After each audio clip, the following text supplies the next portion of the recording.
Hello, and thanks for your continued interest in the subject of shaft alignment. This tutorial on preliminary alignment checks and corrective measures will discuss information that will hopefully assist anyone who is responsible for installing or maintaining rotating machinery, for people who evaluate the operational or mechanical performance of machinery, and for technicians and engineers who are responsible for rotating equipment. So this information is intended for trades personnel, maintenance supervisors, training instructors, mechanical procedure writers, vibration analysts, engineers, maintenance managers, and any interested operations personnel. The major topics in this tutorial will discuss the basics of how rotating machinery is attached to structures, the three basic types of rotating machinery support systems, the types of base plates machinery is attached to, and problems to look for on foundations, base plates, concrete, grout, and anchor bolts. You are not going to have a lot of success sitting rotating machinery on a floor and hope that it doesn't move around when it's running. To ensure a stable operating position, our machinery is attached to some kind of a structure. The three most common ways we hold our equipment in place is with rigid foundations, inertia blocks, or frames. Going from right to left, here is a motor, fluid drive, and fan attached to a rigid foundation. This is a fairly large fan, and right above the ladder is one of the two bearings that support the fan rotor. That bearing, the fluid drive, and the motor are sharing the same concrete foundation. The outboard fan bearing, which is not shown in this photograph, is supported on a different concrete foundation.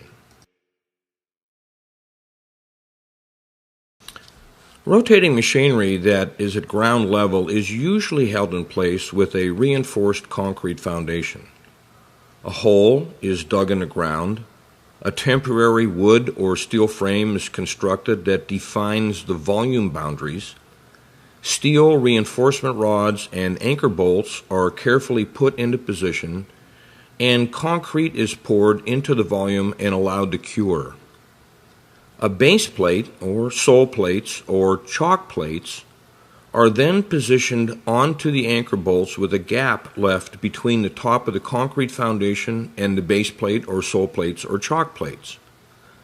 Another form is constructed and grout is poured to mechanically bond the base plate or sole plates or chalk plates to the foundation. The grout is allowed to cure and the form is removed. After adequate curing time, the rotating machinery is then set on top of the base plate or sole plates or chalk plates. This is the most stable platform for rotating machinery and is extensively used in industry. A more detailed discussion on foundation design, leveling of base plates and sole plates, and grouting will be discussed in another tutorial. Not all rotating machinery is at ground level, however. Some drive systems are located on the upper floors of buildings. Here is a typical inertia block. A reinforced concrete slab is encased in a steel frame. The inertia block is frequently isolated from the floor on springs. Base plate or sole plates or chalk plates are typically bonded to the inertia block using grout, similar to the monolithic foundations we reviewed in the previous slide.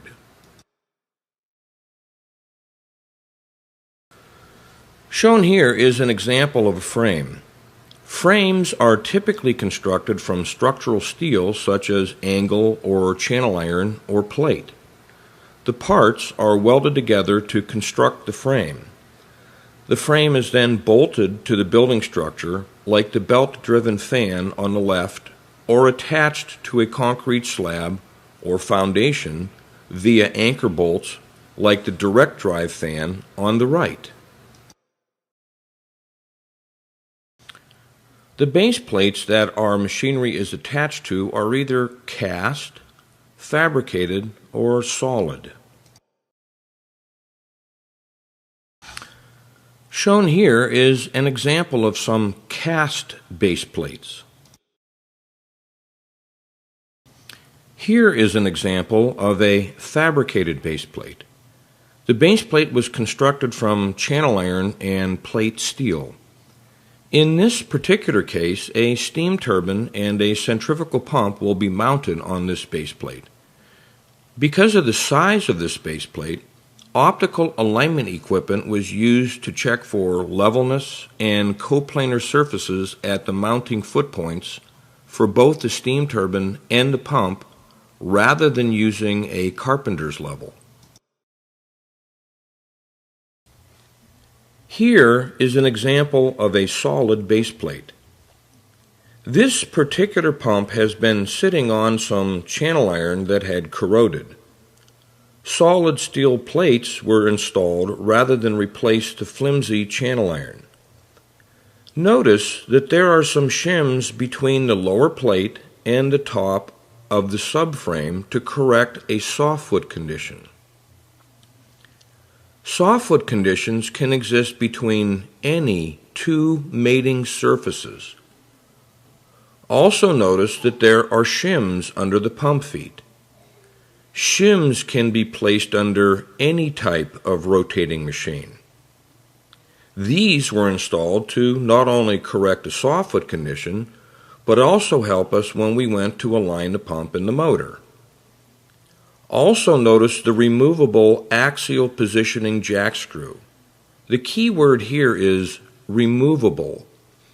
Jack screws are really helpful until they get in the way when you are trying to install shims under a machine foot.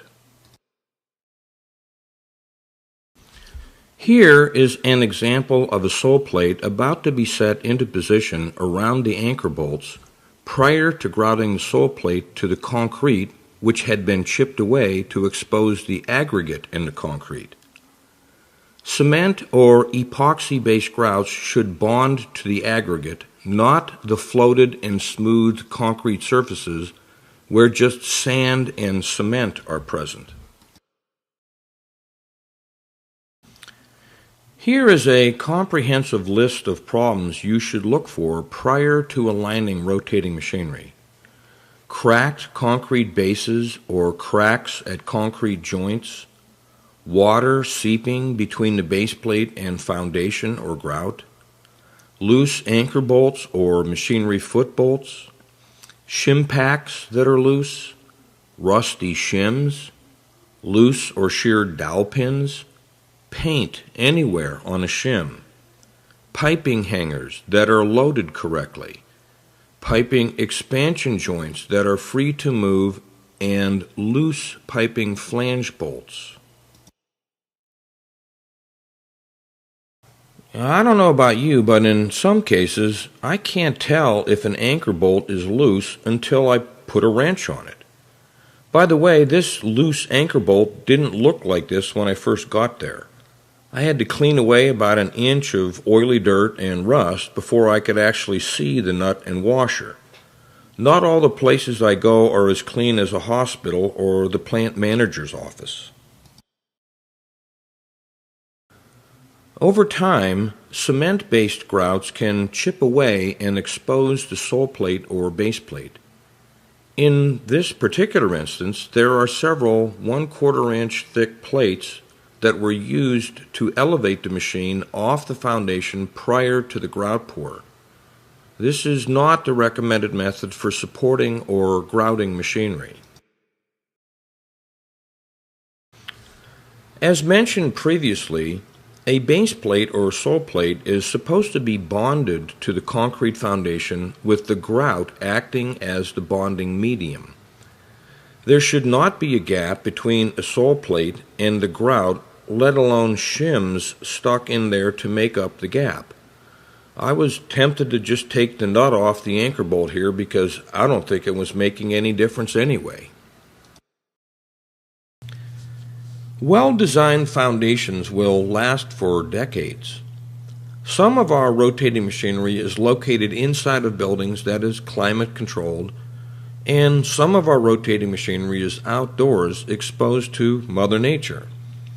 When our concrete foundations, cement-based grout, and steel base plates or sole plates are exposed to rain, snow, intense solar heat, and vibration from the machinery, eventually the foundation deteriorates. When anchor bolts begin to rust or break, the grout begins to crack and chip away, and the base plate is no longer in a stable position, it is probably time to consider removing the machinery and installing a new foundation.